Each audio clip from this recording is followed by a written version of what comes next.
दिया है। खोकन हल्दर 12 बॉल 39 बनाकर वापस है। फिलहाल फर्स्ट बॉल ऊपर डाली गई, बॉल ऊपर है, गेंद नीचे। उज्जवल फर्स्ट अटेम्प्ट में प्रयास तो किया, हाथ से छिटक गई बॉल और निकल गई है गेंद। খোকন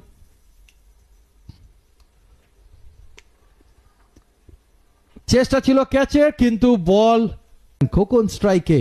পরবর্তী বল ফুল টস বল, ওয়ান ড্রপ বাউंड्री।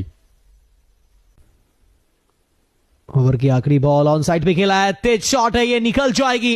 रोकना मुश्किल ही नहीं नामुमकिन है।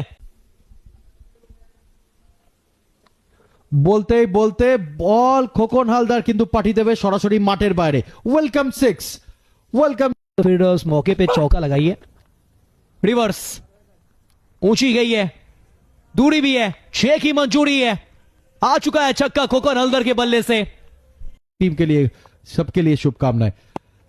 বলতেই বলতে একটা কথা, বলতেই বলতে যেটা তোমাকে বলতে যাচ্ছিলাম সুইচ হিট, কিন্তু এইটা হয়ে গেল স্ট্রেট হিট। আগের ছয়টা কিন্তু তোমার ফেভারিট সুইচ হিট ছিল মুন্না, এই শটটা কিন্তু খোকন হালদারের ব্যাট থেকে সরাসরি বাউন্ডারি বাইরে 6-6।